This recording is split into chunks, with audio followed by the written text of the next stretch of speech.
Hello. In this video, we are going to learn how to identify discontinuities, specifically for rational functions. So, for a function to be continuous, this means that we can draw the graph without picking up our pencil. There's no holes or jumps. If we cannot draw our graph without picking up our pencil, then the function is discontinuous, and we need to identify where that occurs. So let's analyze the graph of the rational function f equals x over x squared plus 1. Here is the graph of this function. When we look at this function, going from left to right, we can see that we could draw this entire graph without ever picking up our pencil. I'm going to show you that again. We start at the left and go all the way to the right and draw our graph without ever picking up our pencil. Therefore, this function is indeed continuous.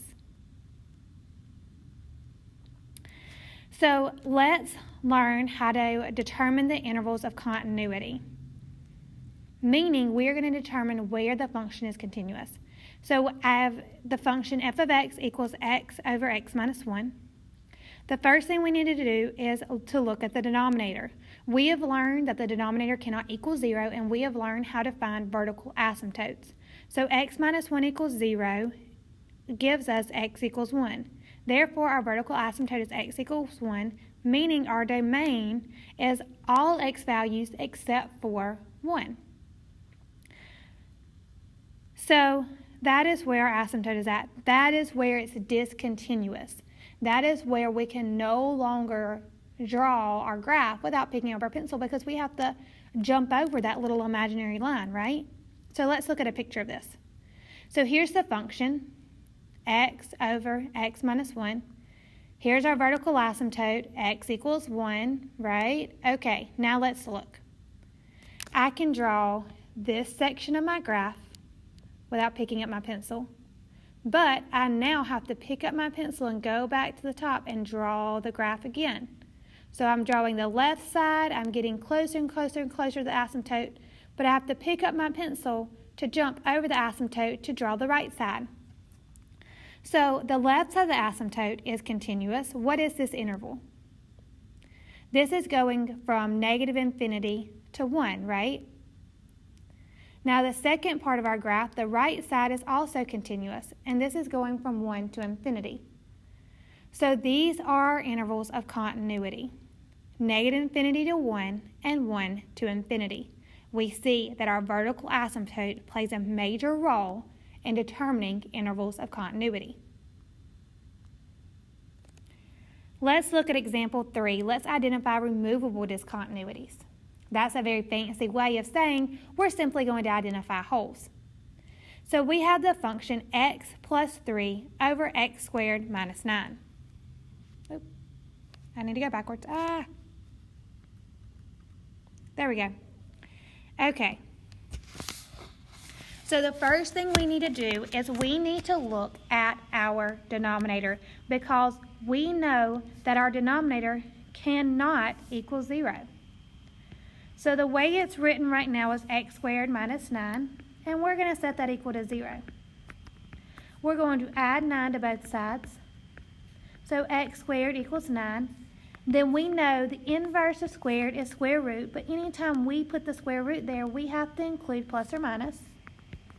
So x equals, the square root of 9 is 3, so and plus or minus 3, which means negative 3 and positive 3, okay? But here's something I want you to look at. I should have wrote that farther over. Okay, I moved it over. So one thing I want us to look at is that we know this is where our function, negative 3 and 3 is where our function is undefined. But we know that x squared minus 9 is a difference of squares. So instead of setting it equal to 0, what we can do is we can factor this. So we can say x plus 3 is on the numerator, and a difference of squares, a is x, b is 3, because we know that a squared minus b squared is a plus b, A minus B. That's from Algebra 2. So we have x plus 3 and x minus 3. And the reason why this is the preferred method is because watch this. I have a plus 3 in the numerator and a plus 3 in the denominator, meaning those x plus 3's divide out. So now my function is 1 over x minus 3. Anytime I have something divide out, this tells me that there is a hole there. Okay? So since x plus 3 divided out, and we know that what y'all like to say is canceled, then we have a hole, or we can call this a discontinuity. Okay? So what we need to do is we say x plus 3 equals 0. So x equals negative 3. And we need to take negative 3 and plug it into our new function right here. So 1 over negative 3 minus 3 is 1 over negative 6.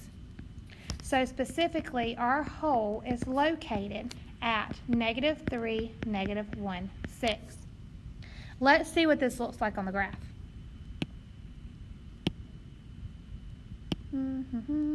Okay, so in the previous slide, we identified that we had a vertical asymptote at x equals 3 and a hole at x equals negative 3, okay? We didn't have two vertical asymptotes because one of them turned into a hole. So we're going to look at what this looks like on the graph. Here's our graph here. This is x plus 3 over x squared minus 9. We see that there is a vertical asymptote right here, and that is x equals 3. Now, I exported this graph from Desmos. And if you zoom in really, really, really close on Desmos, then you eventually see a hole. But the way this picture is, you can't see it. So we're going to draw it on there. And there is a hole right there at negative 3, negative 1, 6. Okay? Also, if you plug this into Desmos, and if you don't zoom in far enough, but you carry your cursor over it to negative 3, it'll tell you negative 3, undefined, because there's a hole right there, so it's going to jump over that one little location. So that is how we identify removable discontinuities. And that's how we identify discontinuities in general, asymptotes and holes.